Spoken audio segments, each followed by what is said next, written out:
네, 여러분 안녕하십니까? 가장 빠른 종합뉴스 뉴스큐 시작합니다. 가파른 물가 상승에 생활비 부담이 커지면서 부업을 뛰는 가장이 역대 최대를 기록했다는 통계가 나오기도 했습니다. 물가 급등세는 한풀 꺾였다지만 줄줄이 대기하고 있는 공공요금 인상이 찬물을 끼얹고 있습니다. 잠시 뒤 하나씩 알아보겠습니다. 김여정 부부장이 걸그락질, 괴뢰 전문가 같은 원색적인 표현의 담화문으로 공세에 나섰습니다. 전문가와 북한 반응 중심으로 한반도 상황 진단하고 푸틴 대통령이 예고한 중대 발표도 예상해 보겠습니다. 윤석열 대통령이 집권 2년 차를 앞두고 내일 기획재정부를 시작으로 정부 부처들에게 신년 업무 보고를 받습니다. 기재부 업무 보고는 제12차 비상경제 민생회의와 국민경제자문회의를 겸해 열리며 향후 거시경제 전망과 핵심 정책 등 내년도 경제정책 방향을 발표할 것으로 보입니다. 보고에는 윤 대통령과 한덕수 국무총리, 장 차관과 실무 담당자 등 업무 보고별로 100명 내외 인원이 참석하며 대국민 보고 형식으로 진행될 예정입니다. 네, 더불어민주당 이재명 대표가 윤석열 정부에서 인권이 일상적으로 후퇴하고 있다면서 민주당이 나서서 적극적으로 인권 침해를 막아야 한다고 강조했습니다.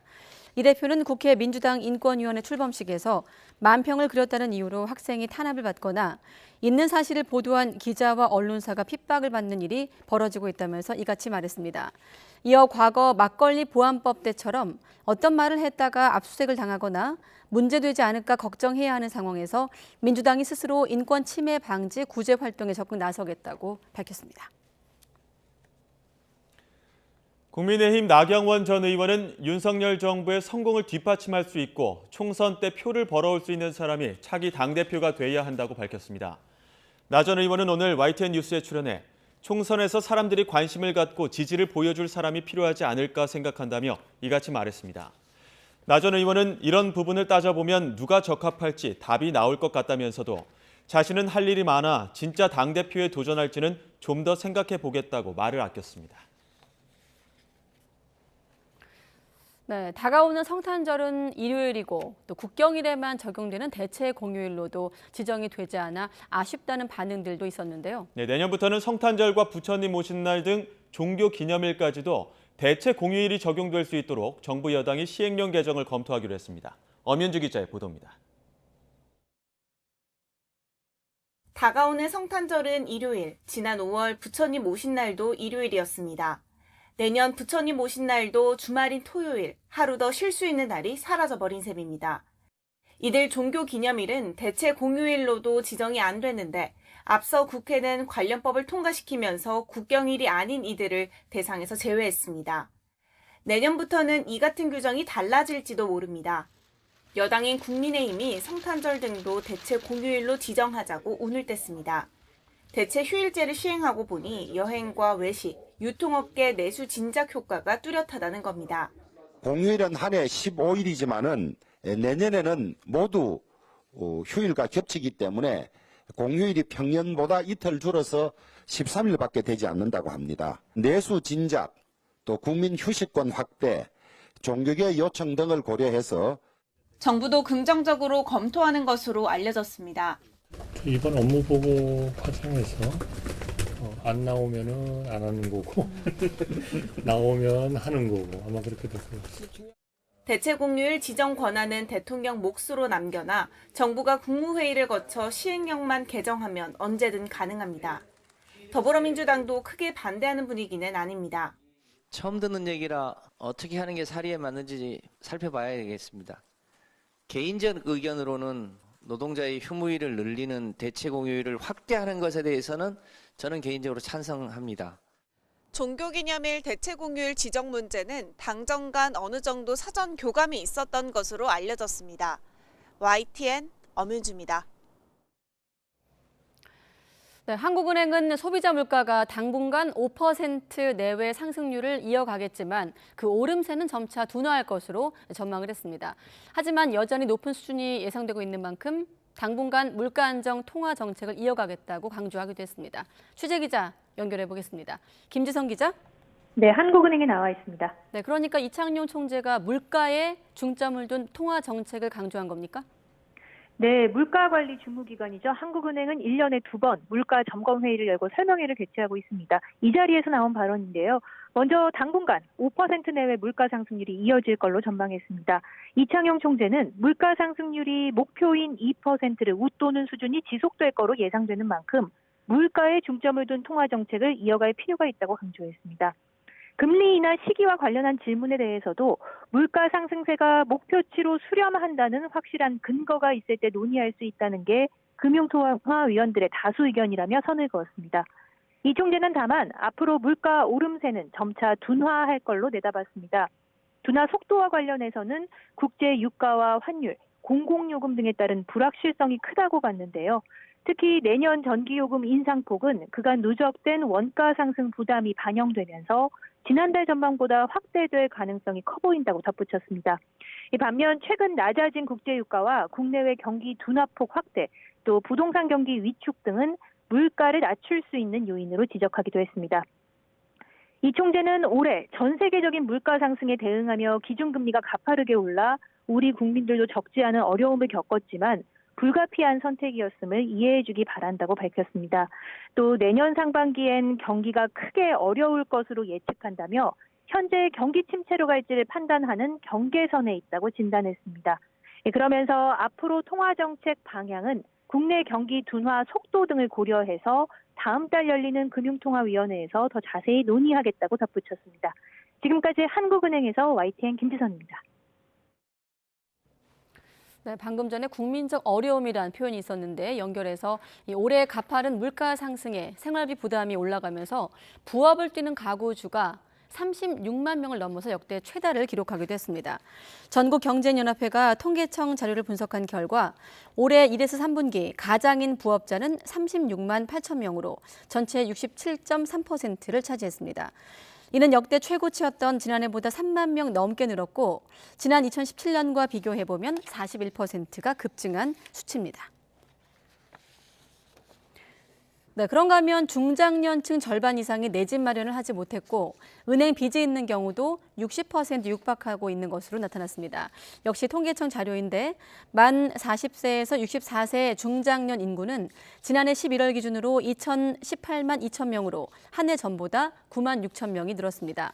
이 가운데 주택을 가진 중장년층은 43.8%로 1년 전보다 0.7%포인트가 높아졌지만 여전히 절반에 못 미치고 있습니다. 은행에 빚이 있는 중장년층 비중은 57.3%로 0.8%포인트 높아지면서 60%에 육박했습니다. 경기 침체 여파로 올해 3분기 국내 대기업 가동률은 1년 전과 비교해서 2%포인트 넘게 하락한 것으로 나타났습니다. 기업분석연구소 리더스 인덱스가 국내 매출 상위 200개 기업을 분석한 결과 이들의 올해 3분기 평균 가동률은 지난해보다 2.1%포인트 내린 78.4%로 집계됐습니다. 이는 코로나19 발생 첫 해였던 재작년 3분기보다도 1%포인트가 낮아진 겁니다. 크게 오른 원자재 가격으로 인해 부득이하게 가격을 인상하게 되었습니다. 올해 어딜 가든 한 번쯤은 봤을 법한 안내 문구죠. 물가 상승에 직격탄을 맞고 마음고생이 더 심했던 소상공인. 그나마 최근 한풀 꺾인 물가 상승률 지표에 기대를 걸었는데 공공요금 인상이 줄줄이 대기하고 있습니다. 대표적인 생활물가인 전기, 가스부터 택시요금까지 안 오르는 게 없습니다. 특히 한국전력과 가스공사의 적자가 눈덩이처럼 불어나 있어 내년엔 더욱 요금을 억제하기 어렵다는 게 정부의 설명입니다. 먼저 전기요금의 경우 한국전력의 인상안을 산업통상자원부가 검토해 결정하게 되는데요. 이들이 산정한 내년 인상 수준은 1kW시당 51.6원으로 올해의 2.7배 규모입니다. 올해 요금을 20%나 이미 올렸는데 또 인상안을 검토하는 이유는 무엇일까요? LNG 등 에너지값 상승으로 34조 영업적자가 예상되기 때문입니다. 그러니까 요금을 올해보다 더 올려야 적자를 해소할 수 있다는 게 한전 입장입니다. 역시 적자에 허덕이는 한국가스공사도 요금 인상을 추진 중입니다. 가스공사의 연말 미수금 규모가 8조 8천억 원에 이르는 것으로 추정되는데요. 미수금을 조기에 회수하고 경영 정상화를 이루기 위해 내년 가스요금은 메가주율당 최소 8.4원, 최대 10.4원까지 올린다는 계획입니다. 올해 인상분의 최대 1.9배에 달하는 수준이죠. 교통비 부담도 더 커집니다. 이미 이달 들어 서울 택시 심야 할증 시작이 오후 10시로 2시간 당겨지고 기본 요금도 4,600원에서 5,300원까지 올랐죠. 그런데 이게 끝이 아닙니다. 내년 2월부터 서울시 중형택시 기본 요금은 3,800원에서 4,800원으로 인상되고 기본 요금 거리도 2km에서 1.6km로 단축하는 택시 요금 체계 개편이 시작됩니다.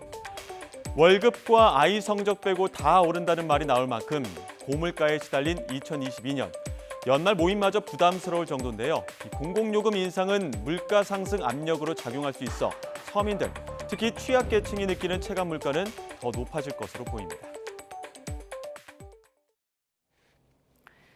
국토교통부가 전세 사기 의심 거래 106건을 경찰에 사기와 공인중개사법 위반 혐의로 수사 의뢰했습니다. 국토부는 지난 9월부터 11월까지 전세 피해 지원센터에 접수된 사례 687건 가운데 피해자가 여러 명이거나 공모가 의심되는 건을 1차로 선별했다고 밝혔습니다. 연루된 법인은 10개, 혐의자는 42명이고 주택 천여 채를 보유한 채 숨진 임대사업자 관련 사건도 16건이 포함됐습니다. 법무부와 국토교통부는 오늘 전세 사기 피해 임차인 법률 지원 합동 전담반 첫 회의를 열어 이른바 빌라왕 김모 씨 사망으로 보증금을 돌려받지 못하고 있는 세입자를 위한 지원 방안을 마련하기로 했습니다. 전담반은 수도권에 1,000채가 넘는 빌라를 갖고 있던 임대사업자 김 씨가 사망한 뒤 상속 절차가 마무리되지 않아 법률 관계가 복잡해진 임차인들이 보증금을 신속하게 돌려받을 수 있도록 상담과 소송 구조 등을 지원할 계획입니다.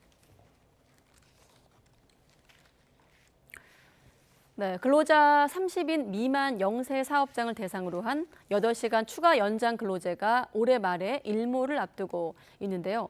이 제도가 사라질 경우 중소기업과 중소기업 근로자들의 큰 어려움이 예상된다며 정부가 제도 유예를 호소하고 있습니다. 근로기준법 개정이 필요한 사안인데 최명신 기자가 보도합니다. 추경호 부총리 겸 기획재정부 장관이 추가 연장 근로제와 관련한 대국민 담화문을 발표했습니다. 추가 연장 근로제가 이대로 올해 일몰 종료된다면 중소기업과 소상공인이 감내할 고통은 가늠하기 어렵다며 연내 국회 통과를 호소했습니다. 일부 24시간 공장을 가동해야 하는 기업의 경우 당장 3교대 인력을 구하지 못해 설비를 멈추거나 납기를 맞추기 위해 범법자로 전락할 수도 있습니다. 주 8시간 추가 연장 근로제는 근로자 수 30인 미만 사업장에 한해 주 52시간에 더해 8시간 연장 근무를 허용하는 제도입니다.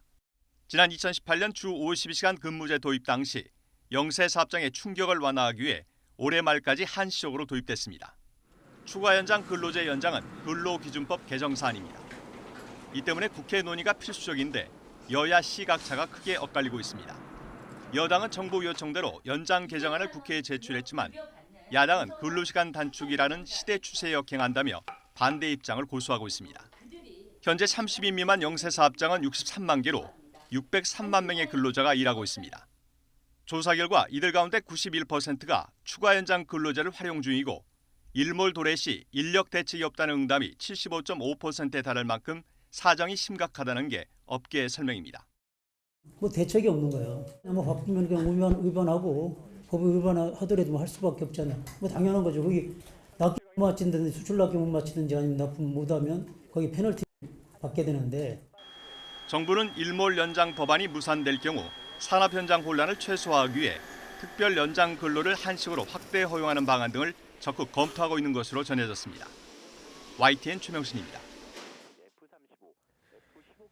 내년부터 미국에서 테슬라와 GM 전기차의 보조금이 부활합니다. 결국 우리나라 전기차는 더욱 힘든 경쟁을 해야 할 것으로 보입니다. 김원배 기자가 보도합니다. 미국 에너지부는 지난 8월 인플레이션 감축법 발효 직후 올해 전기차 보조금 지급 대상을 발표하면서 포드의 전기차는 포함했지만 테슬라와 GM은 제외했습니다.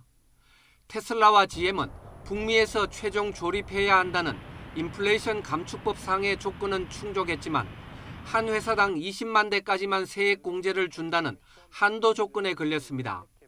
인플레이션 감축법이 이 조건을 폐지하면서 내년 1월 1일부터 미국에서 테슬라와 GM의 전기차를 구입할 경우 다시 세액 공제를 받을 수 있게 됐다고 로이터 통신은 전했습니다.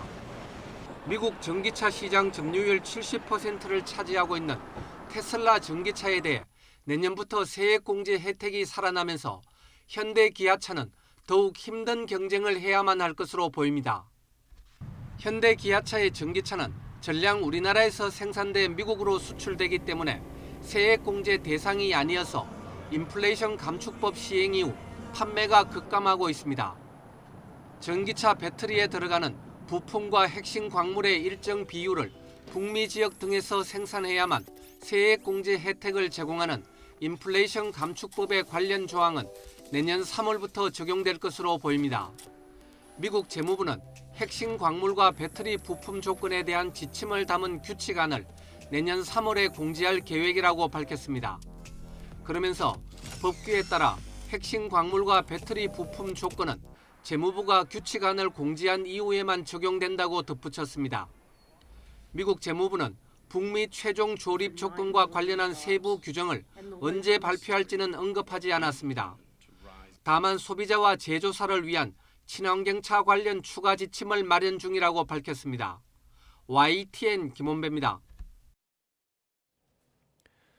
미국 블룸버그 통신이 테슬라 최고 경영자 일론 머스크의 최근 행보에 화가 난 전기차 고객에게 기아의 전기차 EV6를 대안 모델로 추천했습니다. 블룸버그는 전기차 구매 가이드란 제목의 기사에서 머스크가 트위터를 인수한 뒤 극우 음모론 단체인 QAnon에 추파를 던지고 기자 트위터 계정을 금지해 논란을 일으키고 있다고 비판했습니다. 그러면서 테슬라의 보급형 세단인 모델3의 대안으로 판매가가 48,500달러부터 시작하는 기아 EV6 크로스오버는 한 번의 충전으로 310마일을 달리고 테슬라 세단보다 2배 큰 적재 공간을 제공한다고 설명했습니다. 네, 북한 김여정 노동당 부부장이 향후 대륙간 탄도미사일 ICBM의 정상각도 발사를 시사하는 담화를 발표했습니다. 네, 이런 가운데 미 공군 전략 자산이자 세계 최강 전투기로 꼽히는 F-22 스텔스 전투기가 한국에 출동했습니다. 취재 기자 연결합니다. 최두희 기자. 네, 통일부에 나와 있습니다. 네, 김여정 부부장 대륙간 탄도미사일 ICBM의 정상각도 발사를 예고했죠? 네, 그렇습니다. 김여정 부부장이 조선중앙통신을 통해 발표한 담화에서 대륙간 탄도미사일 ICBM의 정상각도 발사를 예고했습니다. 김 부부장은 우리 측 전문가들이 자신들의 전략무기 능력을 폄훼하는 것 같다며 곧 해보면 될 일이고 곧 보면 알게 될 일이 아니겠는가라고 밝혔는데요. 이는 ICBM의 비행거리를 줄이기 위해 발사 각도를 일부러 높이는 고각 발사 방식이 아니라 30에서 45도 정도의 정상 각도로 발사할 것임을 시사한 발언으로 풀이됩니다. 앞서 북한은 지난달 18일 ICBM 화성 17형의 고각 발사와 함께 시험 성공을 주장했는데 우리 측 전문가들 사이에선 대기권 재진입 기술을 검증하기 위해서는 정상 각도로 발사해야 한다는 지적이 나왔습니다. 이 대기권 재진입 기술은 대기권 밖으로 솟구쳤던 미사일이 낙하하면서 대기권을 통과할 때 발생하는 약 7,000도 이상의 고열을 견디는 기술을 뜻합니다. 이와 함께 김 부부장은 위성 촬영 사진의 화질이 조악한 수준이라는 우리 측 전문가들의 지적도 강하게 비난했는데요. 우리 측 전문가들의 분석을 폄훼하면서 입방아질이나 말 같지도 않은 개 짖는 소리와 같은 거친 표현을 쓰며 막말 비난했습니다. 앞서 북한은 정찰 위성 시험을 했다고 밝히며 어제 서울과 인천을 찍은 사진도 함께 공개했는데 북한의 위성 개발 수준이 높지 않다는 의견이 전문가들 사이에서 나왔습니다.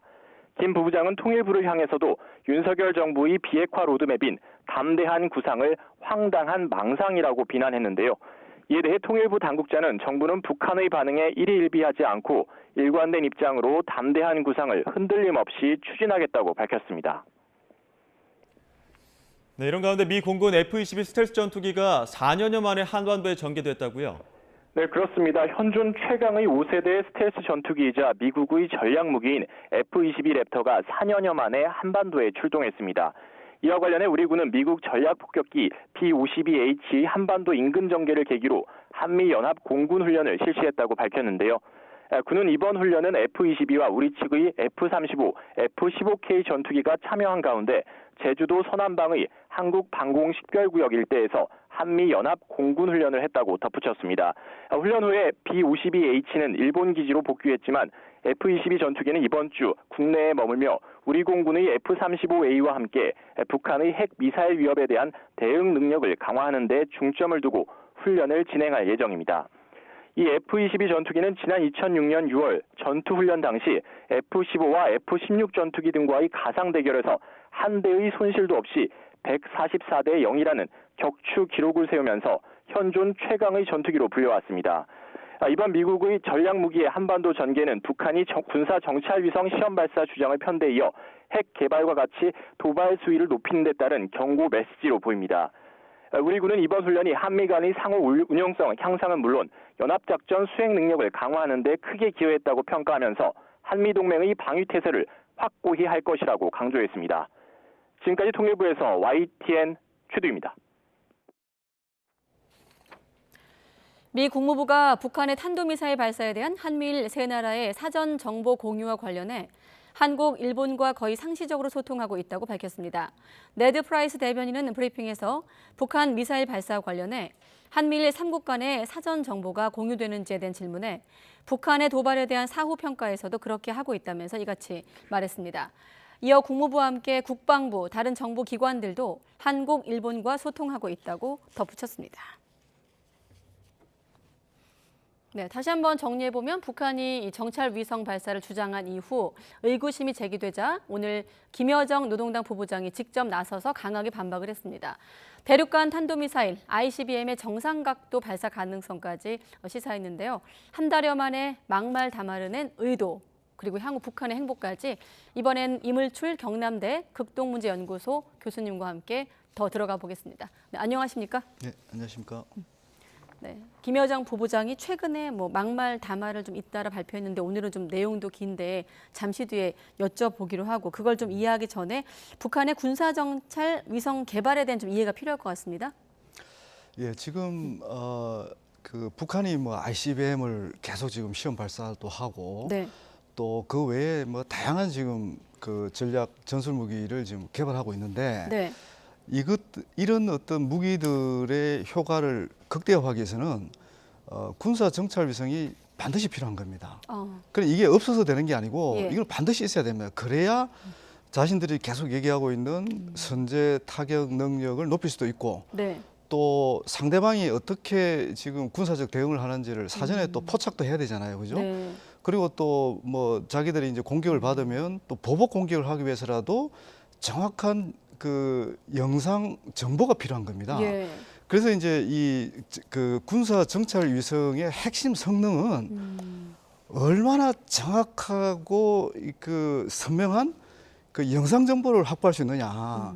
그러니까 타격 대상이든 네. 또 자기들 그 상대편에서 자기들을 공격하려고 하는 그 무기든 예를 들면 그 미국이 미사일을 발사한다. 그러면 미사일 탄두에 무엇을 싣느냐, 무엇을 탑재하고 있느냐 이런 것까지 사전에 탐지하는 게 굉장히 중요하거든요. 네. 이런 부분이 관련해서 이제 가장 중요한 역할을 하는 것이 군사 정찰 위성이다. 이게 없으면 ICBM도 사실은 어떻게 보면 효과가 반감될 수 있다. 이렇게 이해할 수 있는 거죠. 그러니까 북한의 어떤 최근에 어떤 일련의 군사 행동에 대한 영상 확보 차원의 움직임이다.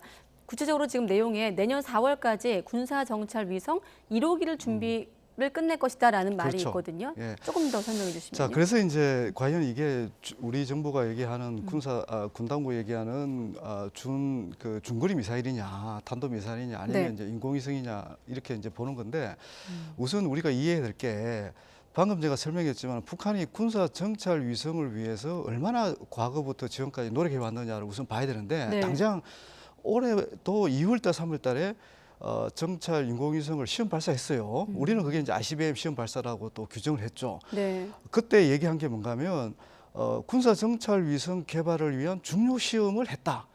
그렇게 했고 이번에는 뭔가 하면 좀 다른 게 뭔가 하면 군사 정찰 위성을 위한 최종 단계의 시험 발사를 했다. 이렇게 한 거예요. 네. 그래서 최종 단계에 있는 거고 그리고 내년 4월 달까지는 이 하나의 이제 그 군사 정찰 위성을 쉽게 말해서 띄우겠다. 네. 북한이 이렇게 구체적으로 시기까지 내년 4월에는 반드시 군사 정찰 위성을 띄우겠다고 이렇게 얘기한 것은 그만큼 지금 자신감이 있다는 거거든요. 네. 그죠? 이런 자신감 없으면 내년 4월에 아예 시기를 못 박아서 우리가 반드시 군사 정찰 위성을 반드시 보여주겠다 이렇게 하지는 않거든요. 네. 이제 그런 맥락에서 이번에 발사한 것이 저는 이제 군사 정찰 위성일 가능성이 높다. 네. 그리고 지금 일본 쪽의 반응도 보니까 일본에서도 정찰 위성 관련 시험이다 이렇게 또 가능성 측면에서 얘기를 하더라고요. 네. 일본에서는 뭐 일단 뭐 그 북한에 그동안 해왔던 그런 어떤 집요한 노력들 이걸 위한 또 단계적이고 아주 치밀한 그런 시험 발사 과정들 이런 걸 보면 약간 지금은 좀 미흡한 수준일지는 모르겠지만 네. 어떻든 군사 정찰 위성을 확보를 위한 노력을 지금 최종 단계에서 하고 있다 이렇게 네. 평가해도 될 것 같습니다. 참고로 우리도 이게 있습니까? 사실 이 군사 위성, 정찰 위성 얘기할 때 지소미아 얘기할 때 이 얘기를 많이 했던 것 같은데 일본은 일단 갖고 있는 것 같고 우리는 어떻습니까? 저희들은 제가 알기로는 이제 지난해죠. 지난해에 5기의 그 군사 정찰 위성을 이제 본격적으로 개발을 시작했고요. 개발 중인 건가요? 지금 개발 중입니다. 5기의 이제 군사 정찰 네. 위성이고 2025년에 전력화하는 그런 목표를 지금 설정해 놓고 있습니다. 네, 일단 전문가들은 이번에 공개된 사진에 대해서 해상도가 낮고 조악하다. 아까 교수님은 미흡하다 이런 표현 쓰셨는데 어느 정도 좀 수준으로 파악하고 계십니까? 이제 그도 말씀드리지만 결국은 이 군사 정찰 위성이 군사 정찰 위성에 탑재된 이 촬영기가 네. 보통 이게 이제 전자 광학 그 촬영기라고 하더라고요.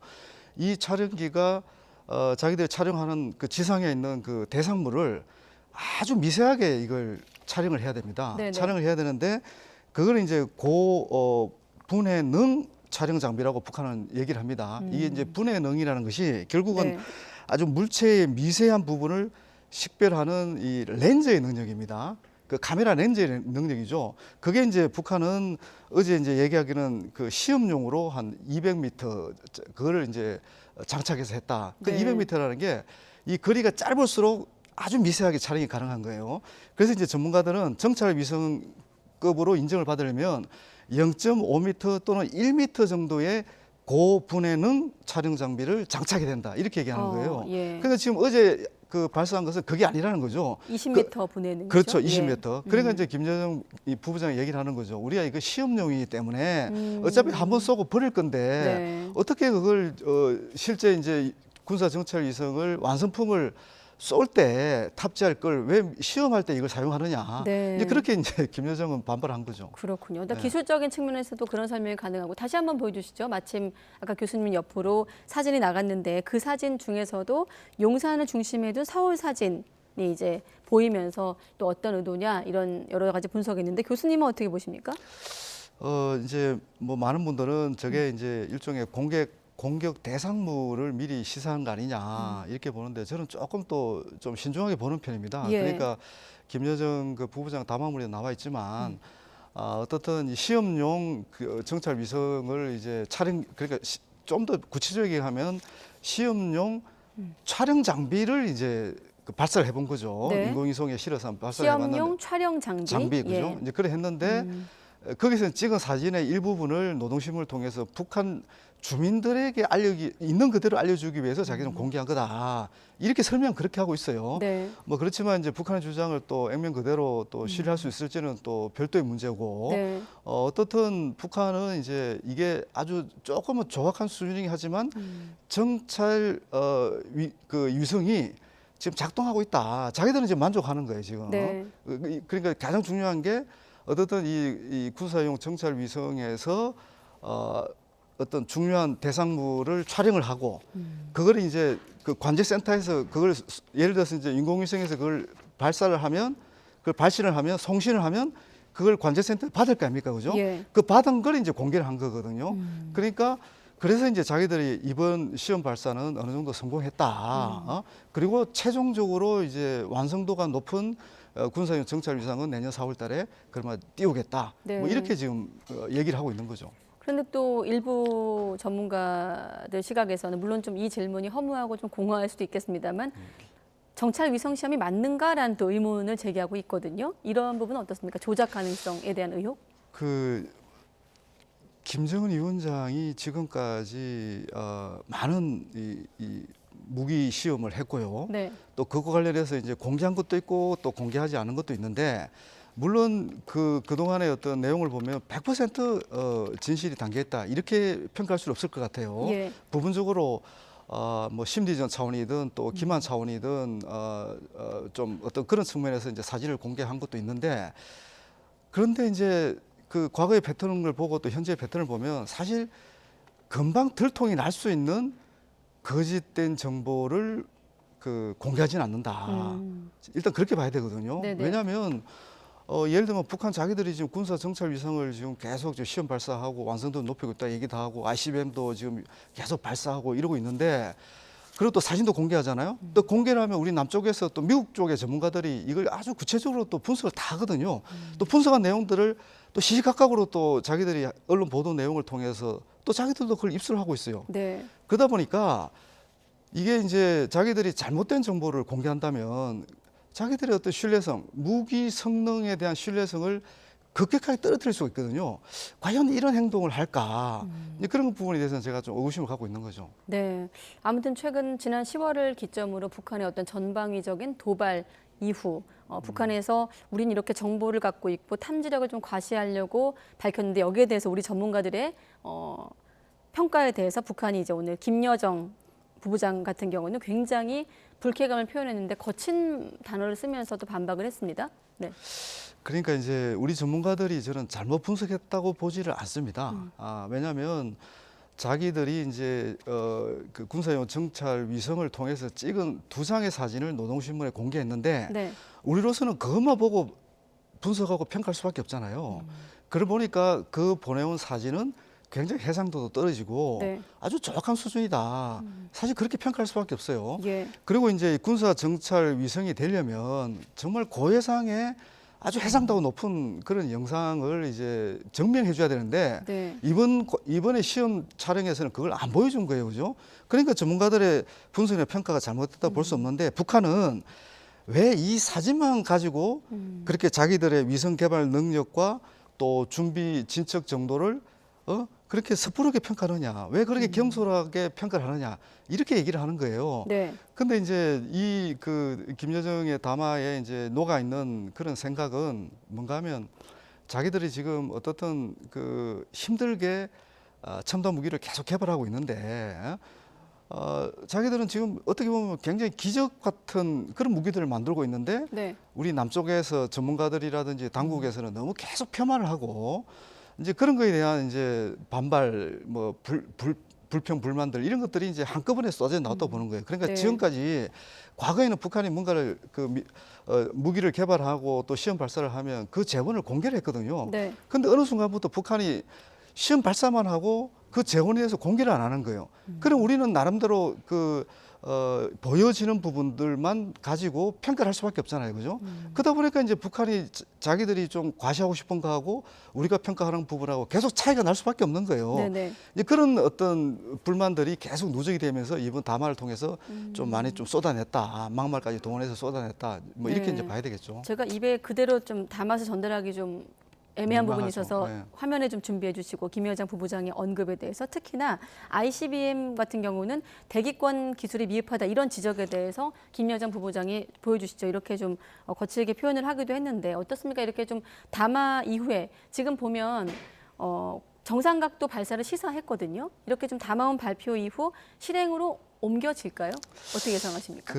지금 이제 북한이 이렇게 얘기했어요. 이제 뭐 당신네들이 우리가 지금 이 ICBM 대기권 재지류 기술이 이제 미흡하다고 계속 얘기를 하는데 그러면 우리가 한번 증명해 보이겠다. 네.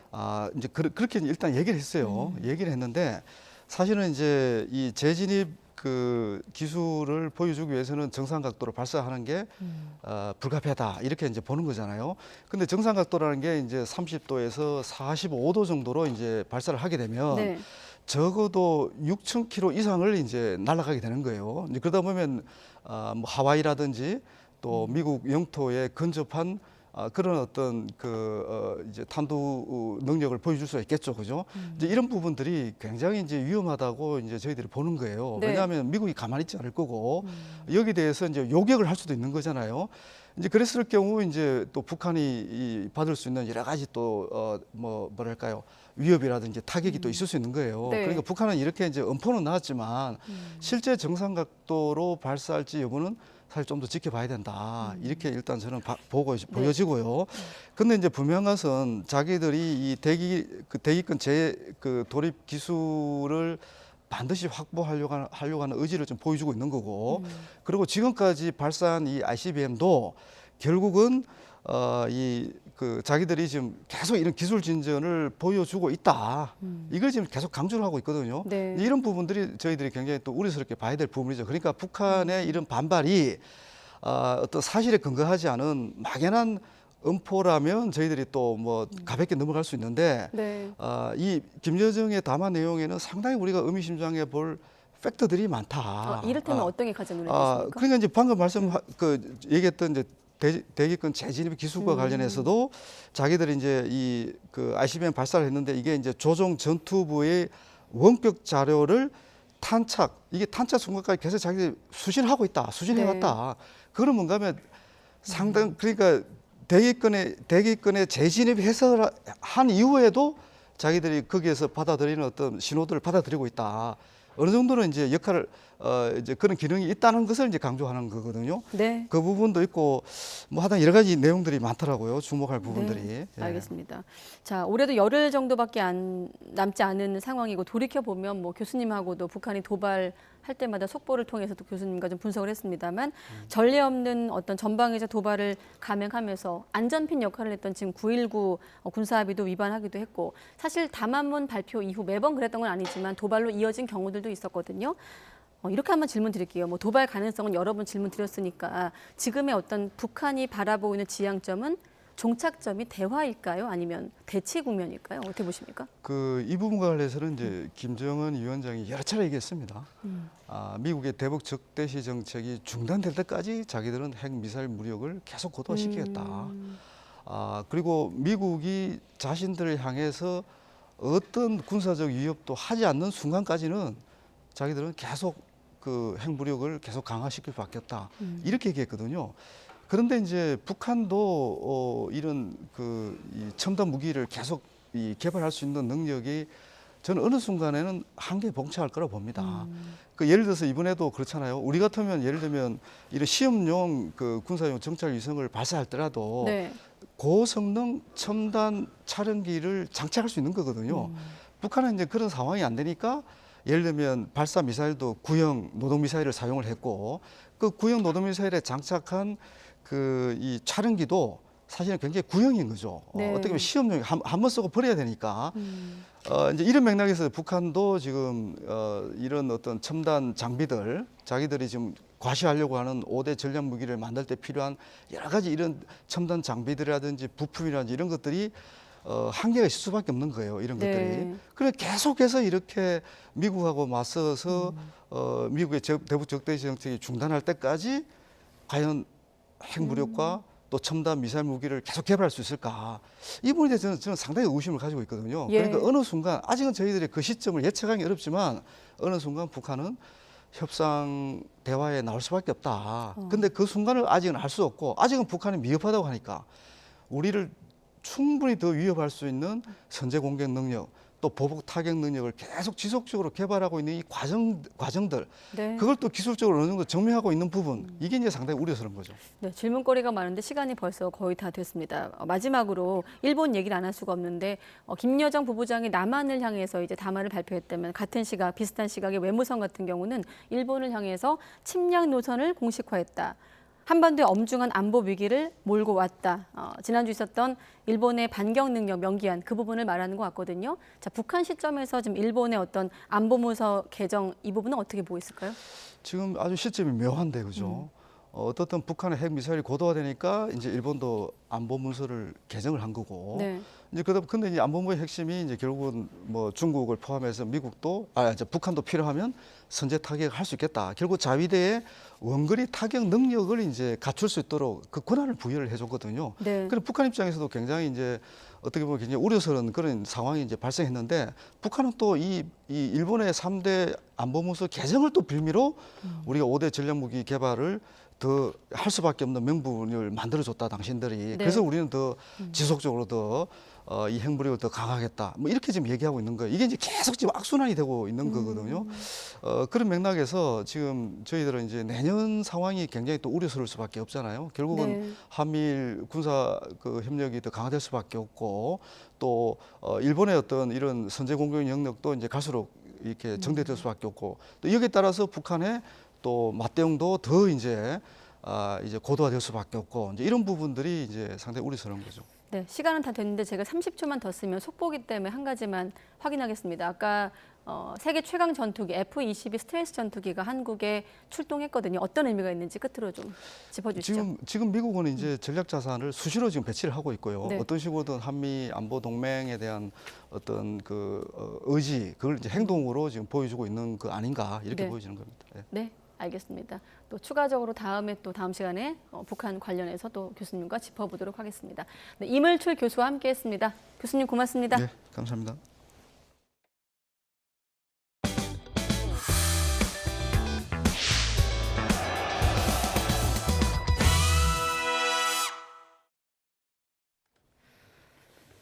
네, 지난 주말에 어린이 보호구역 바로 앞에서 또 다른 초등학생 한 명이 숨지는 사고가 있었습니다. 이렇게 사고가 이어지고 있는 가운데 정부는 오히려 규제 완화 입장을 내놔 비판이 제기되고 있습니다. 이준엽 기자가 이 문제 취재했습니다. 버스에 휩쓸려 쓰러진 차단봉 앞에 하얀 꽃다발이 놓였습니다. 지난 17일 이곳에서 쓰러진 초등학생을 추모하는 편지들. 형 놀아줘서 고마워. 이제는 놀아줄 수 없는 어린이를 위해 많은 사람들이 과자와 음료수를 가져다 놨습니다.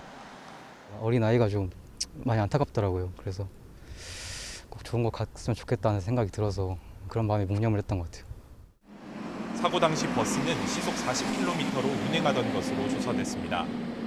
시속 30km 제한을 두는 어린이 보호구역을 불과 수미터 앞둔 코앞이었습니다. 서울 엄북초등학교 앞에서 음주운전 차량이 초등학교 3학년 어린이를 치어 숨지게 한 지 보름 만이라 안타까움이 더 컸습니다. 사고가 잇따르면서 정부가 어린이 보호구역 완화 방침을 밝힌 데에 대해서도 우려 목소리가 나오고 있습니다.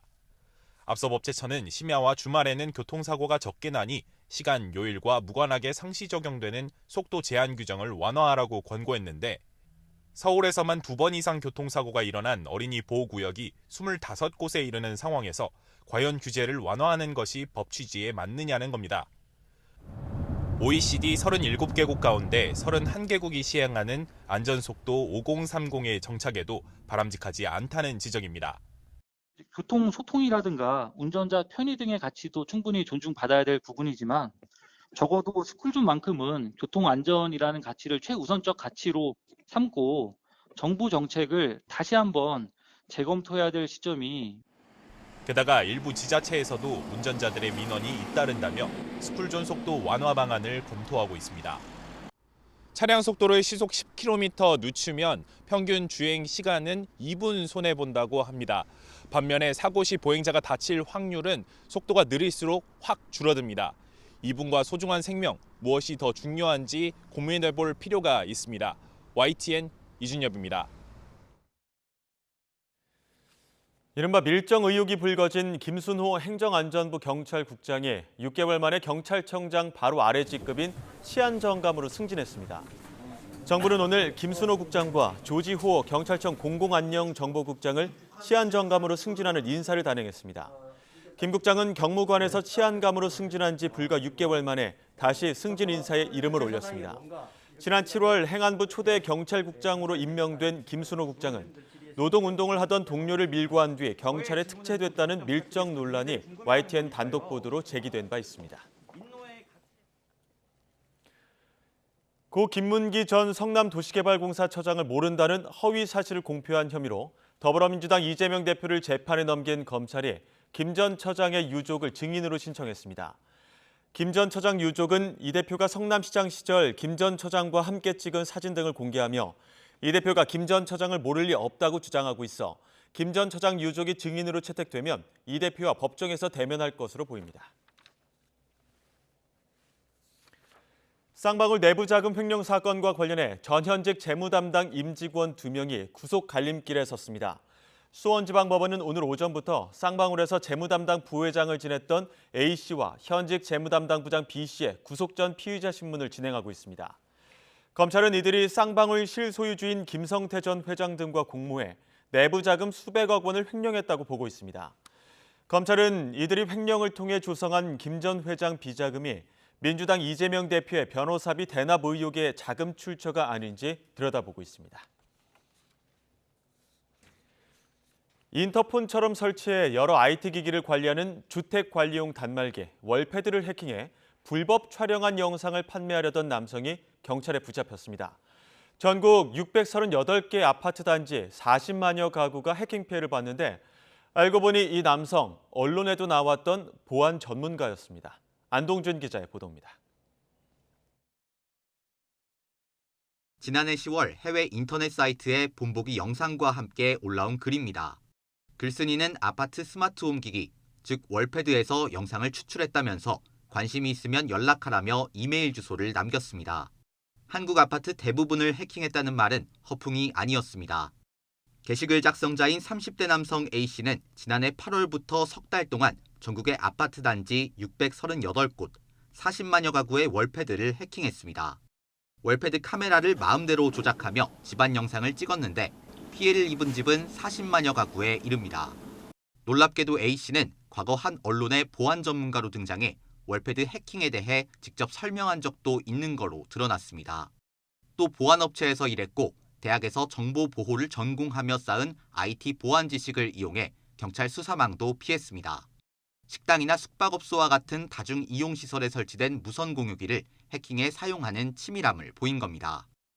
경찰은 지난 14일 월패드를 해킹해 몰래 촬영한 영상을 판매하려 한 혐의로 해당 글을 게시한 30대 남성 A씨를 체포했습니다. 월패드 해킹을 통해 사생활이 찍힌 영상이 유출된 정황을 지난해 11월부터 1년 넘게 수사한 끝에 A씨를 검거했습니다. 개인이 생활할 수 있는 가장 민감한 장소인 어떤 아파트 내부를 몰래 촬영해서 유출한 어떤 사건이다 보니까 사실 향후 이 관련된 어떤 대책이라든지 이런 부분에 있어서 사실 경각심을 많이 주는 사건이었습니다. A씨는 범행 일부를 시인하면서도 월패드가 해킹에 취약하다는 걸 알리기 위한 목적이었을 뿐 영상을 판매할 생각은 없었다고 주장하고 있습니다. 실제로 영상을 팔았는지는 확인되지 않았지만 경찰은 A씨가 구매를 위해 접촉한 사람과 주고받은 이메일 내용을 봤을 때 판매 의사가 충분히 있었다고 보고 있습니다. A씨의 구속영장이 한 차례 기각된 가운데 경찰은 성적 목적으로 범행을 저질렀을 가능성도 있다고 보고 보강 수사를 거쳐 구속영장을 다시 신청할 방침입니다. YTN 안동준입니다. 대학교 건물에서 다른 학생을 성폭행하려다 떨어뜨려 숨지게 한 혐의를 받는 김모 씨에게 무기징역이 구형됐습니다. 검찰은 오늘 열린 결심 공판에서 성폭행을 하려다 살인을 저지른 혐의로 기소된 20살 김 씨에게 무기징역을 선고해달라고 재판부에 요청했습니다. 앞서 김 씨는 지난 7월 인천시 미추홀구 인하대 캠퍼스 내 5층짜리 단과대 건물에서 피해자를 성폭행하려다 추락시켜 살해한 혐의로 구속 기소됐습니다.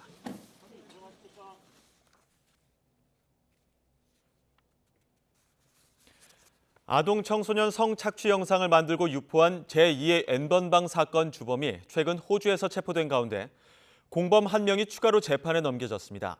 서울중앙지방검찰청은 40살 김모 씨를 청소년 성보호법 위반 등의 혐의로 구속 기소했습니다.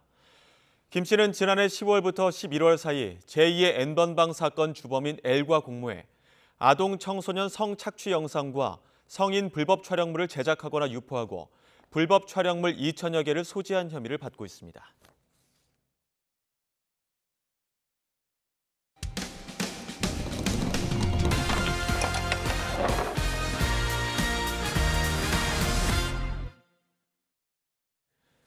경희대 경영학과의 한 교수가 학생들을 상대로 자신이 활동하는 유튜브 채널 구독을 요구한 뒤 인증하라고 하거나 폭언을 일삼았다는 내부 폭로가 나왔습니다. 해당 교수는 학생들에 대한 친근감의 표시였다고 YTN 취재진에 해명했는데요. 박정현 기자가 취재했습니다. 지난 10일 경희대학교 온라인 커뮤니티에 올라온 글. 이번 학기 경영학과 수업에서 일어난 일을 고발하는 내용입니다. 강의를 맡은 교수가 자신이 대표로 있는 학술단체의 유튜브 채널을 구독하고 이를 인증할 것을 수강생들에게 요구하고 이 단체가 주최하는 국제회의에 참석하면 참석한 날수에 따라 점수를 부여하겠다고 해놓고 정작 점수는 약속대로 주지 않았다는 겁니다. 그거에 관련된 내용을 물어본 것도 아니고 그냥 참석자 수만 많아지면 될 것 같아. 그런 식으로 받아들여져가지고 답답했어요. 취지가 좋은 건 알겠는데 그거에 대한 이제 인증 과정에서 기한을 정해주지 않으셨음에도 기한을 정한 것처럼 나한테 메일을 너네가 먼저 보내지 않은 너네 잘못이다. 출석 입력이 잘못됐다고 문제를 제기했더니 폭언이 돌아오기도 했습니다. 너가 대답을 제대로 안 한 거 아니야. 너가 대답을 했는데 못 들었으면 내 귀가 먹었다는 거냐. 죽을래. 이렇게 말씀을 하셨어요. 교수의 이해 못할 행동은 여기서 끝이 아닙니다. 폭로글이 올라온 뒤 수강생 한 명의 실명을 거론하며 이 학생이 글을 올렸을 거로 보인다고 공개적으로 밝혔습니다. 게시자를 찾기 위해 학교 차원에서 IP 추적을 하고 있다는 협박과 함께 막말도 서슴지 않았습니다. 걔네들은 가정교육을 제대로 받아낸 거 아닌가. 신문상 같은 게시판에 대사문 같은 글을 올려서 나를 망신주고 싶은데. 수강생들은 불안감과 공포심을 호소합니다. 누가 봐도 그냥 그거 쓴 사람은 그 사람이다라고 너무 확신을 갖고 정치한테 말을 하고 계신 것 같아서 참 고발한 사람을 색출해내려고 뭐 IP 추적을 학교 차원에서 하고 있다든지 뭐 행정실 과장님이 심기가 불편하시다든지 그런 이메일이 거의 하루에 한 번꼴로. 해당 교수는 YTN 취재진에 자신이 그런 발언을 한 사실이 있다고 모두 인정하면서도 학생에 대한 친근감을 표시한 거라고 해명했습니다. 또 학생들의 배움을 넓히기 위한 일종의 서비스 차원에서 유튜브 구독과 회의 참석을 요청했다는 입장입니다. 친근감의 표시나 학생과 선생들 간에 그런 식이에요. 서비스라고 생각하는데 세계적인 각을 갖다가 접할 수 있는 기회를 주는 건데. 애초 고발글이 익명으로 올라와 관련 조사를 진행할 수 없다던 학교 측은 YTN 취재가 시작되자 긴급회의를 연 뒤 학생들과 간담회를 열어 대책을 논의하겠다고 밝혔습니다. YTN 박정현입니다. 마약 투약 혐의로 재판에 넘겨진 작곡가 돈 스파이크에게 중형이 구형됐습니다. 오늘 서울 북부지방법원에서 열린 돈 스파이크에 대한 결심 공판에서 검찰은 징역 5년을 구형했습니다. 검찰은 필로폰의 양이 상당하고 연예인 신분을 이용해 다른 사람들까지 범행에 끌어들이는 등 죄질이 나쁘다며 중형이 불가피하다고 주장했습니다. 어젯밤 11시 45분쯤 서울 강변북로 구리 방향 동호대교 인근에서 가수 이루 씨가 술에 취한 채 교통사고를 냈습니다. 사고는 이루 씨가 몰던 차량이 우측 가드레일을 들이받으면서 시작됐고 도로를 가로질러 중앙 가드레일을 추돌한 뒤 차량이 넘어졌습니다. 이루 씨와 남성 동승자는 크게 다치지 않았지만 음주 측정 결과 이루 씨는 면허 정지 수준이었던 것으로 확인됐습니다. 네, 코로나19 겨울 유행 증가세가 이어지고 있는 가운데 신규 환자가 97일 만에 최다를 기록했습니다. 위중증 환자도 사흘 연속 500명대를 기록했습니다. 취재 기자 연결하겠습니다. 김평정 기자. 사입입니다. 네, 7일 만에 최다. 자, 코로나19 반등세가 이어지고 있는 거죠? 네, 오늘 0시 기준 코로나19 신규 환자는 87,559명입니다. 전날보다 6만 명 이상 급증했는데 9만 명대를 기록했던 지난 9월 14일 이후 97일 만에 가장 많은 수치입니다. 일주일 전보다는 700여 명, 2주 전보다는 1만 명 가까이 많습니다. 화요일 발표 기준으로도 15주 만에 가장 많습니다. 확진자 규모가 커지면서 위중증 사망 피해도 늘고 있습니다. 위중증 환자는 519명으로 사흘 연속 500명대를 기록했고 코로나19로 숨진 사람은 56명 나왔습니다. 특히 위중증 환자의 87.9%와 사망자의 92.9%는 60세 이상 고령층입니다. 이 때문에 정부는 고령층에 대한 개량 백신 접종을 독려하고 있습니다. 현재 고위험군 가운데 면역을 확보한 비율은 절반 수준이지만 개량 백신 접종률 목표를 달성하면 면역 확보 비율이 75% 정도까지 오를 것으로 예상됩니다. 실내 마스크 해제 시점에 관심이 모아지는 가운데 국가감염병 위기대응 자문위원회가 어제 전체 회의를 열고 실내 마스크 착용 의무 조정 방안에 대해 논의했습니다. 참석위원들은 대체로 실내 마스크를 의무화해서 권고로 전환할 시점이 다가왔다는 데 뜻을 같이 한 것으로 알려졌습니다. 다만 구체적인 의무 해제 시점을 제시하기보다는 의무 해제를 위한 기준이나 방식 등을 당국에 권고할 것으로 보입니다. 정부는 실내 마스크 착용 의무를 대중교통과 복지시설, 의료기관을 제외한 시설에 대해 먼저 풀고 추후 유행 상황을 지켜본 뒤 이들 제외 시설도 해제하는 식의 2단계 해제 방안에 무게를 두고 있습니다. 첫 해제 시점은 다음 달 설 연휴 전이 될 가능성이 크지만 최근 유행세가 반등하고 있어 위중증 환자 수가 증가세도 보여서 그 이후가 될 가능성도 있습니다. 정부는 전문가들의 의견을 고려해 오는 23일 중대본 회의에서 실내 마스크 의무 조정안을 발표할 계획입니다. 지금까지 사회 2부에서 YTN 김평정입니다. 네, 중국에선 코로나19 확진자와 사망자 통계에 대한 불신이 높아지고 있는 가운데 중국 방역 당국이 어제 기준 코로나19 사망자가 5명이 추가됐다고 발표했습니다. 이어 중국 본토의 확진자는 하루 동안 2,722명 증가했다고 덧붙였습니다. 중국 당국은 코로나19 확진과 중증 폐렴 진단, 중환자실 치료 중 사망 등 3가지 요건이 충족이 돼야 코로나19 사망으로 인정하고 있습니다. 네, 한동안 움츠러들었네요. 일주일째 계속되던 북극 한파는 오늘 낮부터 풀렸습니다. 하지만 내일 새벽부터 중부지방에 많은 눈이 내리면서 빙판길 출근 대란이 우려되고 있습니다. 정혜용 기자가 보도합니다. 지난주부터 이어졌던 북극 한파가 물러났습니다. 일주일 만에 영상권 기온을 되찾은 도심은 활기가 넘칩니다. 크리스마스를 앞둔 서울 광화문 광장은 트리를 비롯한 화려한 조형물로 가득 찼습니다. 추위 걱정 없이 오랜만에 나들이 나온 시민들은 풍성한 연말 표정을 카메라에 담습니다. 그동안에 많이 추웠는데 오늘 풀려서 다니기도 좋고 참 좋네요. 오래간만에 나왔습니다. 하지만 한파가 물러나자 서해안에 머물던 눈구름이 내륙으로 밀려들 것으로 보입니다. 내일 새벽부터 중부와 경북 일부에는 눈이 시작되겠는데 경기 북부와 강원 내륙 산간에는 15cm가 넘는 폭설이 예상됩니다. 경기와 강원 내륙, 제주 산간에는 최고 10cm, 서울에도 최고 8cm의 많은 눈이 쏟아지겠습니다.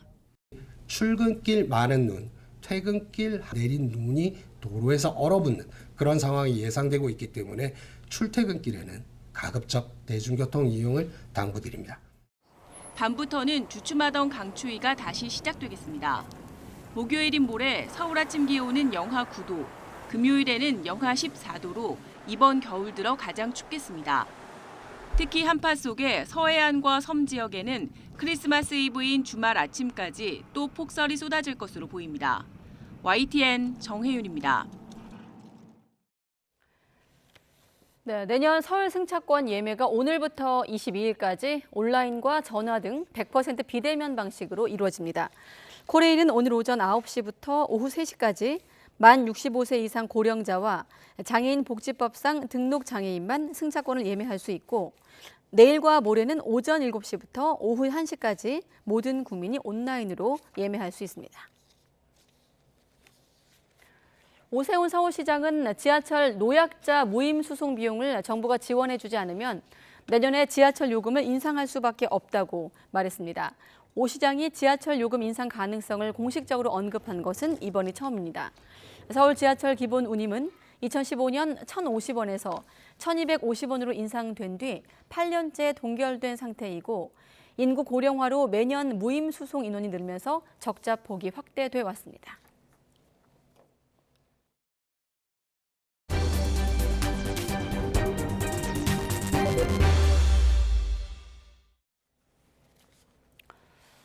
네, 러시아의 최대 우방국 벨라루스를 찾은 푸틴 대통령이 이번 주에 전시 체제 개편을 담은 중대 발표를 할 것으로 알려지면서 확전 우려가 높아지고 있습니다. 러시아군은 또다시 드론 공격을 감행해 우크라이나 곳곳에 정전 사태가 빚어졌습니다. 이종수 기자의 보도입니다.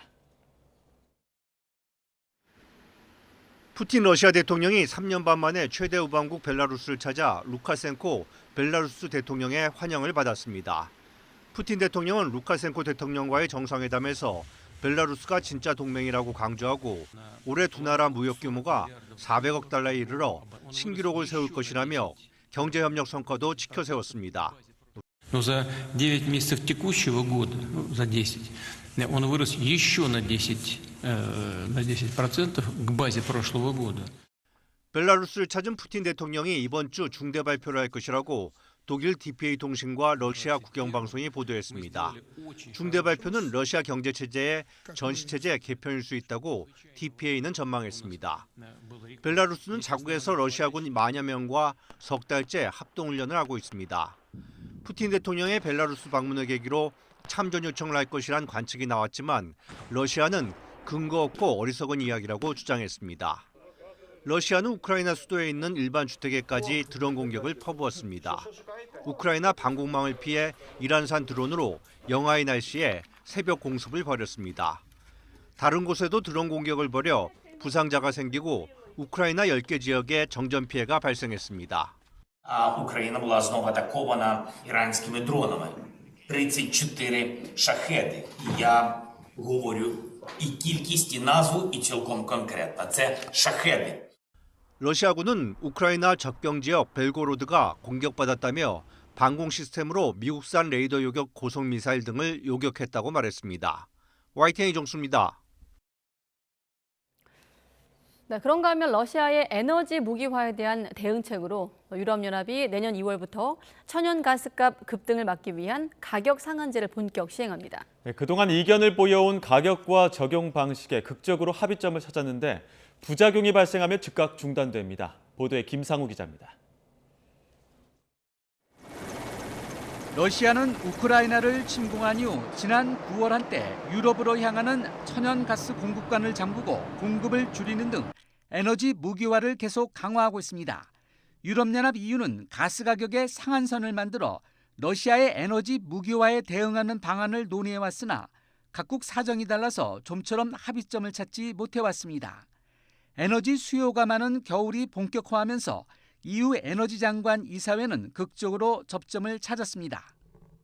Today we agreed on the temporary, effective, realistic mechanism which will protect citizens and businesses from the excessive gas prices we have seen this summer. 상한선 가격은 유럽 가스 가격 지표인 네덜란드 선물 시장 기준 메가와트 시당 180유로로 내년 2월 15일부터 적용됩니다. 특히 가스 가격이 180유로 이상 3일간 유지되고 글로벌 시장의 액화 천연가스 가격이 35유로 이상인 경우에만 가격 인상을 제한하게 됩니다. 이는 당초 EU 집행위원회가 처음 제시한 가격 상한선인 메가와트 시당 275유로와 비교하면 상한선이 크게 낮아진 것입니다. 당초 100유로대 수준의 더 강력한 가격 상한제 시행을 원하는 회원국과 가격 상한제 자체에 회의적이던 친러시아 행보의 헝가리 등 반대 회원국 간의 입장을 고려해서 절충점을 찾은 것으로 해석됩니다. 상한제가 발동되면 최소 20일간 유지되는데 부작용 발생 시 즉시 중단됩니다. 일각에서는 러시아가 가스 공급량을 이미 줄인 상황이어서 영향이 크지 않을 것으로 관측하고 있습니다. YTN 김상우입니다. 네, 러시아 얘기를 좀 더 해보겠습니다. 러시아가 우크라이나를 침공한 지 10개월에 접어들고 있는 가운데 러시아가 확실히 고전을 하고 있는 상황입니다. 이런 가운데 푸틴 대통령이 이번 주 중대 발표를 할 수 있다는 보도가 나왔습니다. 강성웅 해설위원 실장과 함께 자세히 알아보겠습니다. 어서 오십시오. 네, 중대 발표를 먼저 얘기하겠습니다만 사실 주말 거치면선 노아의 방주 준비설도 사실 많은 관심을 갖고 있더라고요. 잠시 뒤에 여쭤보기로 하고 먼저 푸틴의 중대 발표 언제 어떻게 나올까요? 이게 그 러시아 국영방송이 이런 어떤 프로그램에서 말한 건데요. 네.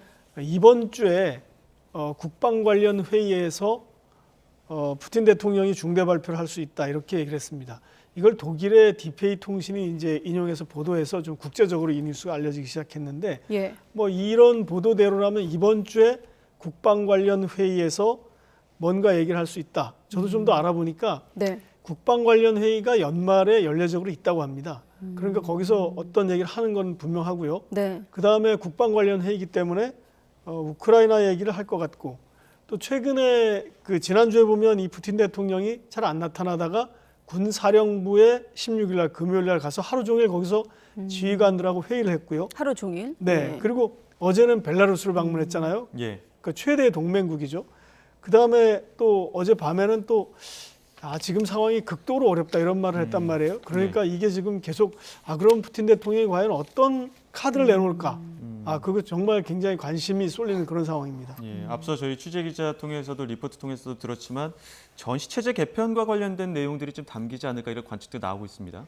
아직은 뭐라고 단정적으로 말하기는 어렵습니다. 예. 전시 체제로 개편한다는 게 과연 가능할지 지금 그러지 않아도 러시아 경제가 말이 아닐 텐데 예. 뭐 어떤 자본이라든지 생산이라든지 인력이라든지 물자 이런 거를 전쟁 수행으로 다 방향을 정리하겠다. 쉽지는 않은 결정인 것 같습니다. 다만 그 전시 체제라는 게 점령 지역에서 좀 그런 어떤 포고령 같은 거를 발동하지 않을까 이런 생각은 듭니다만 예. 러시아 국내는 이 전쟁에 완전 몰입한다고 보기 어렵거든요. 예. 러시아의 푸틴 대통령이 전쟁 얘기만 하는 게 아니거든요. 사실 우리는 지금 푸틴 대통령 하면 우크라이나 침공만 얘기하는데 러시아 국내 사람들이 볼 때는 일상적인 국정 활동도 많이 하거든요. 네. 그런데 이걸 갑자기 전시 체제로 바꾼다? 그건 좀 두고 봐야 될 것 같고요. 국제적으로 혹은 예. 제한적으로는 할 수 있지 않을까 이런 생각이 들고 제가 이 상황을 이렇게 보면 지금 러시아는 그 점령한 지역, 지금 지도에서 나오는 이 점령한 지역, 이 약간 분홍색 계열로 표시된 이 색깔을 보면 여기가 점령지인데요. 네. 여기를 확실히 지키겠다는 의지가 굉장히 강한 것 같습니다. 예. 네, 그런데 이게 지금 그럼에도 불구하고 밤사이 나온 뉴스는 이 푸틴 대통령이 연방보안국, 이게 옛날에 KGB의 후신입니다. FSB라고 하는 거기에 그 창설 기념을 해서 화상으로 그 영상 연설을 보냈나 봅니다. 근데 거기에 이렇게 얘기를 했습니다. 점령지 상황이 극도로 어렵다. 아주 어렵다. 이렇게 얘기를 했고 이것은 좀 로이터 통신이 본 내용은 굉장히 이례적이다. 이 예. 전쟁 중에 이게 이렇게 어렵다는 말을 이렇게 공개적으로 한다는 건 굉장히 이례적이다. 이렇게 얘기를 했고요. 네.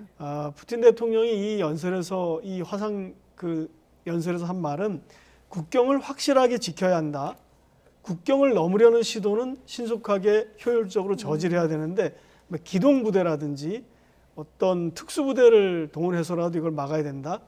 그리고 보안국은 테러와의 전쟁을 해야 된다. 그건 뭐냐면은 이 점령지에 지금 각종 뭐 그 안에 지금 우크라이나 계열의 반군도 있습니다. 그리고 이제 그 우크라이나가 쏘는 어떤 미사일 공격도 있고 드론 공격도 있을 테고, 네. 그리고 이제 공공시설이나 수송, 에너지 시설 이런 거를 보호하고 사회를 확실히 통제해야 된다. 이런 얘기를 했습니다. 특히 이제 수송이나 에너지 같은 경우는 군수물자가 다니는 길을 확보해야 된다. 이런 뜻으로 들립니다. 그러니까 전체적으로 이 점령지를 확실히 지키겠다는 뜻이 담긴 그런 연설로 보이는데 그게 가장 나중에 나온 이 푸틴 대통령의 말인데 중대 발표도 이런 방향이 아닐까 이런 생각을 해볼 수 있습니다. 네, 아무튼 다시 정리하면 푸틴 대통령이 이번 주 중대 발표를 할 것이다라는 것, 그리고 아까 직설적 실토, 매우 상황이 어렵다라는 네. 말을 했고, 아까 지도에도 지나갔습니다만 벨라루스, 동맹국인 벨라루스를 방문했는데 그렇다면 이 시점에서 참전 요청을 하러 간 겁니까? 당연히 그게 아마 제일 관심이고 그럴 가능성이 굉장히 많습니다. 네. 그런데 결론적으로 말씀드리면 성공한 것 같지는 않습니다. 이게 그 미국의 전쟁연구소라는 데서 이걸 분석한 걸 보면요. 네. 이 전쟁연구소가 분석한 것이 아니라 사실은 전쟁연구소는 전문가들의 의견을 다시 분석하는 그런 어떤 싱크탱크이고 웹사이트인데 거기서는 루카셴코 대통령, 벨라루스의 루카셴코 대통령이 푸틴의 어떤 그 양보 시도를 모면했다 이렇게 평가를 하고 있었습니다. 예. 그러니까 푸틴이 뭔가 요구한 거는 틀림없고요. 이 분석에 따르면 그러나 루카셴코가 그걸 받아들이지 않았다라는 거예요. 이게 굉장히 그 동맹 관계에서 어려운 일이지만 예. 네. 가끔 이 루카셴코 그다음에 이 벨라루시도 어떤 결정적인 부분은 반대한다 이렇게 볼 수 있는 것 같고요. 특히 이제 뭐 그 참전 요청에 대해서는 이것은 이제 야당도 있고 예. 여기에 또 이제 국민 여론이 굉장히 그 참전에 대해서는 반대가 거의 90%거든요. 그러니까 이게 루카셴코 대통령도 자기 정치적 생명이 걸려 있기 때문에 그렇게 쉽게 찬성하지는 못했을 거다라는 추측이 가능합니다. 예. 예. 근데 또 최대 우방국이지 않습니까? 예. 루카셴코 대통령도 뭐 표면적으로는 그 어떤 저항선이 있겠지만 혹시 물밑에서 협상했을 가능성은 없겠습니까? 그럴 가능성도 있을 수가 있겠죠. 현재로서는 높진 않은데 만약에 그렇다면은 이제 현재 상황을 보면요. 러시아는 이미 9천 명의 러시아 병력을 벨라루스에 보냈습니다. 그리고 개전 초기에 벨라루스에서 들어간 병력이 있고요. 또 벨라루스에서 드론도 보내고 자폭 드론이죠.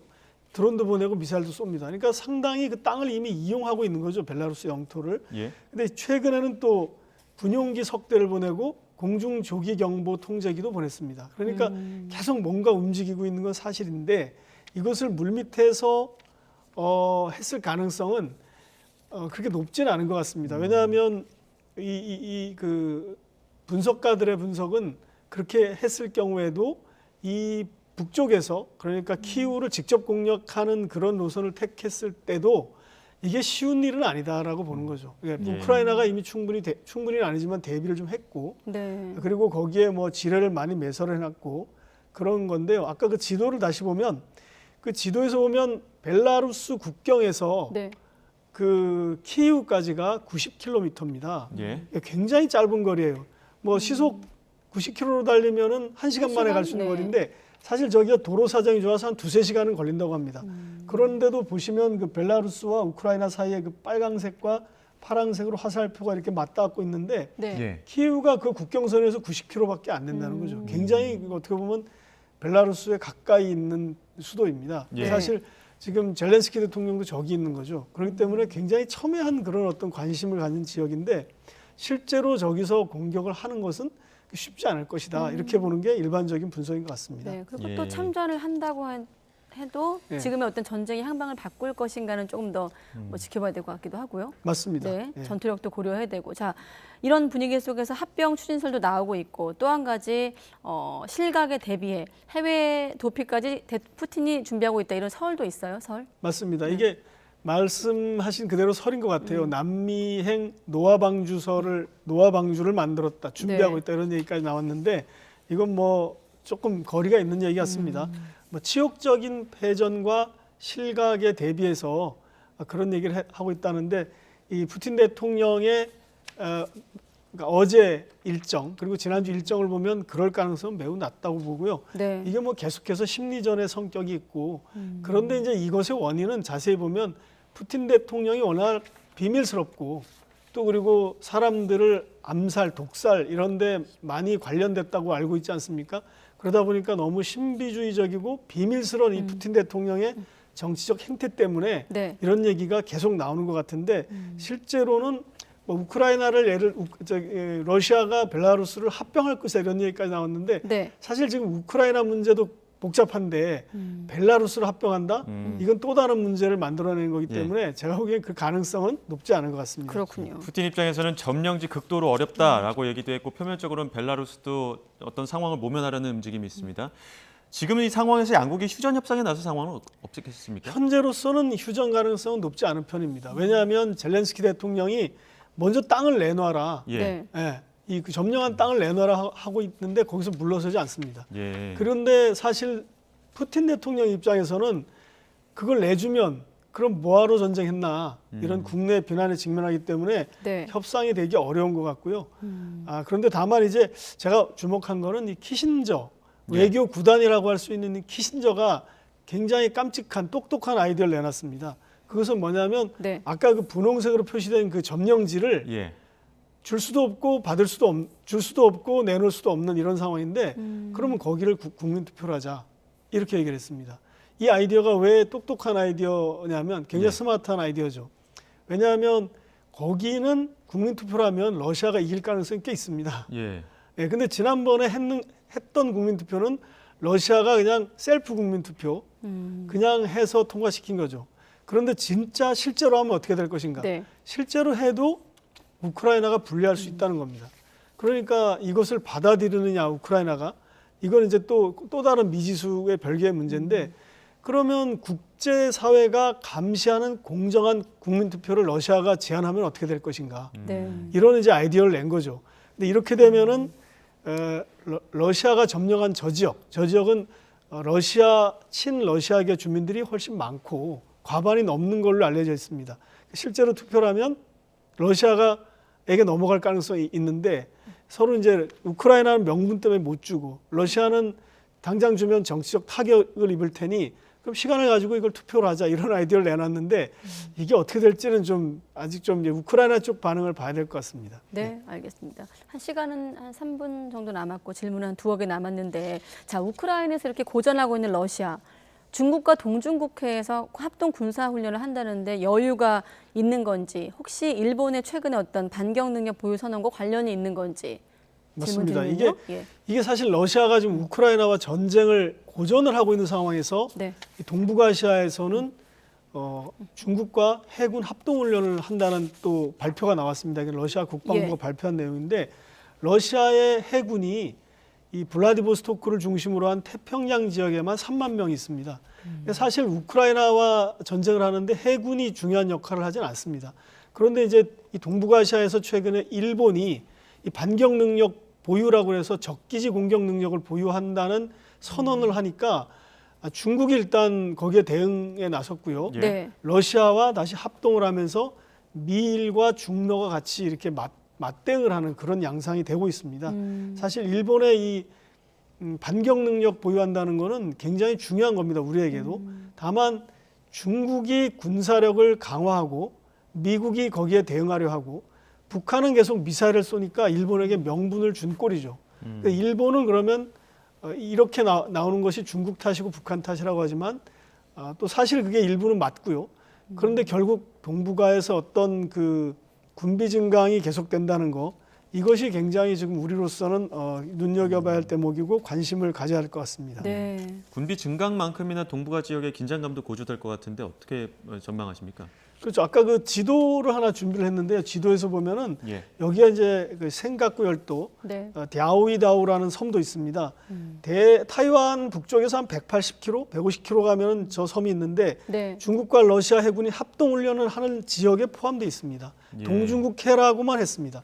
과거에는 합동 훈련을 주로 동해 북쪽 블라디보스토크 앞바다에서 했거든요. 근데 그 합동 훈련 시작을 아예 이 동중국해에서 한다는 거는 러시아군이 굉장히 내려왔다는 뜻이거든요. 러시아도 우크라이나 때문에 고전을 하고 있지만 이 부분에 대해서는 자기네 이해관계가 걸려 있다고 생각하고 중국은 또 일본을 막기 위해서 일본은 중국을 견제하기 위해서 북한을 견제하기 위해서 군비를 증강시키는 상황이기 때문에 우리나라도 이건 남의 일이 아닌 상황이기 때문에 굉장히 주목을 해야 되는 그런 상황인 것 같습니다. 네, 굉장히 주목을 해야 되는 동아시아 군비 경쟁에 가열되고 있다는 얘기까지 들어봤는데 뭐 당연한 얘기일 수도 있습니다만 아까 미일 압박에 중러가 공동 대응하고 있다고 하셨거든요. 최근에 국제뉴스가 참 다 연결되어 있다 이런 생각이 듭니다. 네, 강성우 해설위원과 함께했습니다. 고맙습니다. 네.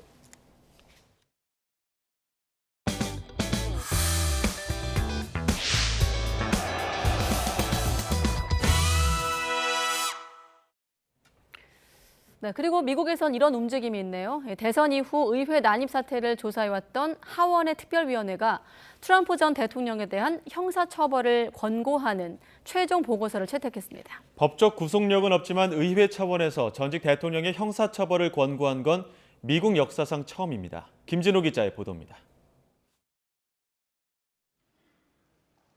미국 하원 특위는 도널드 트럼프 전 대통령에게 반란 선동과 의사집행 방해, 미국을 속이고 잘못된 결정을 내리게 하는 음모 등 4개 혐의를 적용해 기소할 것을 법무부에 권고했습니다.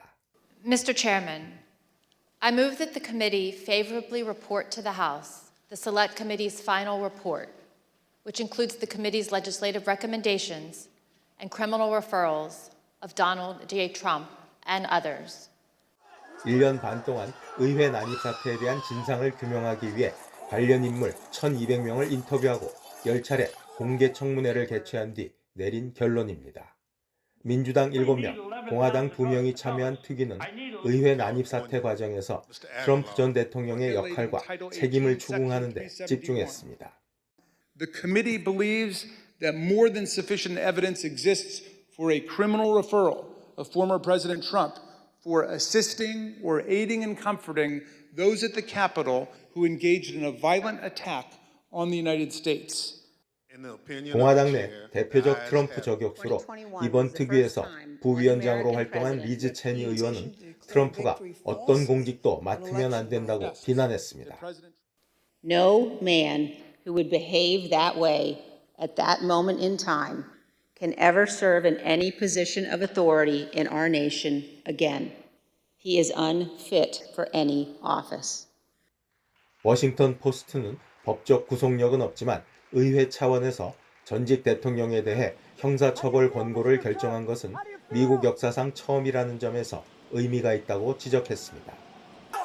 의회 특위와 별개로 법무부도 의회 난입 사태를 비롯해 트럼프 전 대통령의 기밀 유출 의혹 혐의 등에 대해 조사하고 있어 형사처벌로까지 이어질지 향후 법무부의 결정이 주목됩니다. YTN 김진호입니다.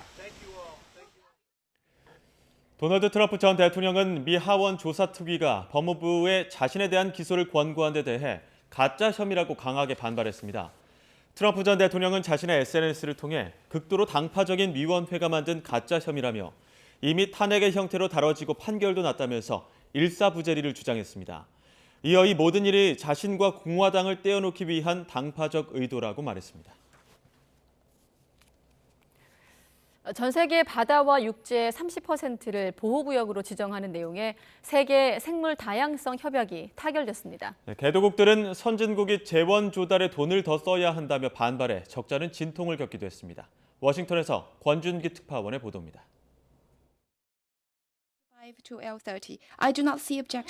전 세계 196개국이 모인 생물 다양성 협약 당사국 총회, 일명 콥15 회의에서 합의안이 통과되는 순간 환호성이 터져나옵니다.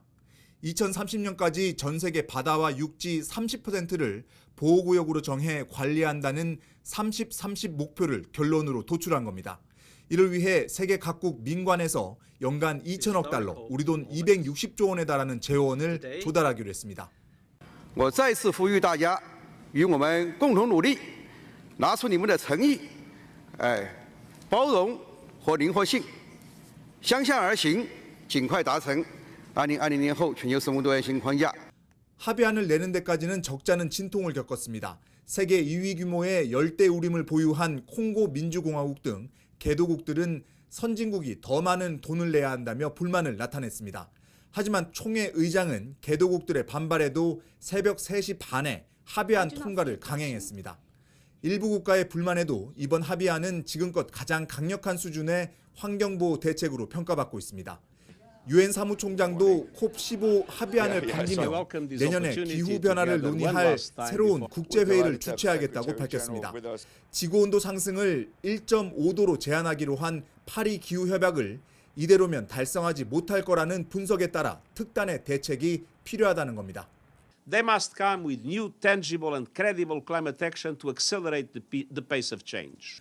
다만 2030년까지 탄소 배출량을 절반으로 줄이자는 기존 파리 협약은 유효하다고 말했습니다. 유엔은 기후변화를 논의할 새로운 국제회의에 각국 정부뿐 아니라 기업과 시민단체까지 포함해 실질적이고 신뢰할 수 있는 대책을 만들겠다고 밝혔습니다. 워싱턴에서 YTN 권윤기입니다.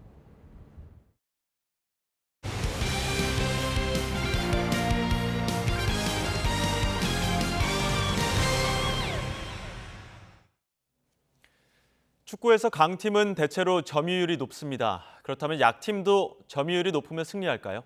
이번 카타르 월드컵은 점유율이 꼭 승리로 이어지지 않는다는 것을 보여줬습니다. 이번 월드컵에서 나타난 현대 축구의 변화, 김동민 기자가 분석했습니다.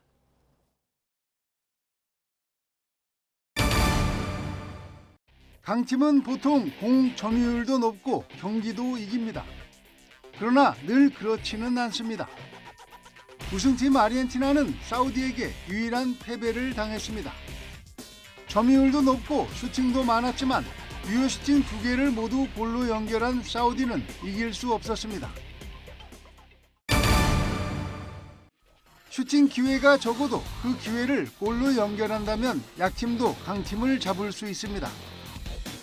일본은 코스타리카를 압도했지만 단 한 번의 유효 슈팅을 골로 연결한 코스타리카에게 무릎을 꿇었습니다.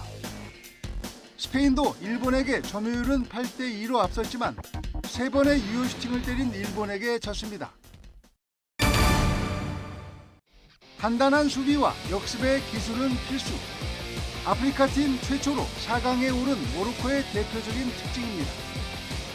수비수와 미드필더들이 위기적으로 움직이며 상대 공격을 막아내고 공을 빼앗으면 전개되는 빠르고 정확한 역습이 반복된다면 돌풍이 아니라 태풍이 됩니다. 특히 이 모로코의 팀이 이 좋은 결과를 얻었던 것은 점유율의 욕심을 내지 않았고 슈팅 숫자의 욕심을 내지 않으면서 정확하고 날카로운 카운터나 정지된 장면에 집중했던 것, 이게 이번 월드컵에서 나타난 이 변화다, 이렇게 볼 수 있을 것 같습니다. 아르헨티나가 결승에서 터뜨린 디마리아의 골은 역습의 정석을 넘어 역습의 명작이라고 손꼽힐 만합니다. YTN 김동훈입니다. 프랑스를 꺾고 36년 만에 월드컵 우승을 이룬 아르헨티나가 전 국민이 기쁨을 누릴 수 있도록 현지 시간 20일 임시 공휴일로 선포했습니다. 주장 리오넬 메시를 포함한 아르헨티나 대표팀은 공휴일인 이날 부에노스아이레스 오벨리스크 광장에서 환영 인파와 만날 예정입니다. 메시는 사람들이 자신을 기다려주길 원한다면서 빨리 그들과 함께하고 싶다고 말했습니다. 슈퍼스타 이정후의 미국 진출 선언에 메이저리그에서도 뜨거운 관심이 쏟아지고 있습니다. 역대 최고 몸값과 함께 FA 시장을 흔들 수 있다는 분석이 나오고 있는데 내년 WBC가 본격적인 쇼케이스가 될 전망입니다. 보도에 이지은 기자입니다. 타격 5개 부문을 휩쓴 KBO 최고의 타자 이정후가 미국 진출을 선언했습니다. 이정후는 다음 시즌까지 뛰면 포스팅 제도를 통해 해외에 진출할 수 있습니다. 메이저리그의 관심도 뜨겁습니다. MLB.com은 KBO 슈퍼스타가 온다면서 이정후가 다음 FA 시장을 뒤흔들 수 있다고 조명했습니다. 또 빅리거 투수의 어려움을 겪은 다른 타자들과 달리 힘과 콘택트 능력, 선구안을 갖추고 있어 잘 적응할 것이라고 분석했습니다. 어느 곳에 공을 던져도 쳐내는 게레로의 능력을 좋아한다면 이정후도 사랑하게 될 것이라고도 언급했습니다. 장타를 더 치고 싶어서 친 건 아닌데 항상 더 정확히 더 강하게를 생각하면서 시즌을 준비했는데 이런 부분들이 좀 잘 효과가 맞아 떨어진 것 같아서 만약 이정후가 총액 3천만 달러, 연평균 700만 달러 이상의 계약을 하면 류현진과 김하성을 넘어서게 됩니다. 키움 구단은 긍정적인 반응입니다. 도전을 응원한다면서 다음 달 초에 결론을 내리겠다고 밝혔습니다.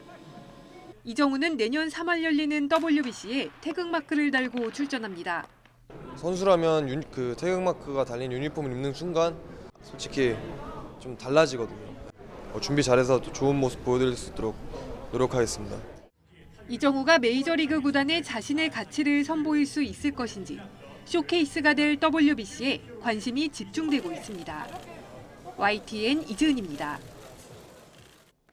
낮 동안 영상의 기온을 회복하며 한파가 누그러졌습니다. 내일 서울의 아침 기온은 영하 1도, 낮 기온은 4도로 심한 추위는 없겠는데요. 다만 전국에 또 한 차례 비나 눈이 예보됐습니다. 특히 경기 북부와 강원 많은 곳에 15cm가 넘는 폭설이 쏟아지겠고요. 서울 등 수도권과 충북, 경북 북부에도 최고 8cm의 많은 눈이 내리겠습니다. 출근길 교통안전에 각별히 유의하셔야겠습니다. 또 눈구름 뒤를 따라서 중국발 스모그가 유입되겠고요. 오후부터는 일시적으로 공기가 탁해질 수 있겠습니다. 내일은 추위가 주춤하겠습니다. 내일 서울의 아침 기온은 영하 1도, 대전도 영하 1도, 광주는 2도, 부산은 5도로 출발하겠고요. 낮 기온도 오늘보다 1도에서 4도가량이 높겠습니다. 내일 서울의 한낮 기온은 4도, 대전은 5도, 광주는 7도, 울산과 부산은 10도로 예상되고 있습니다.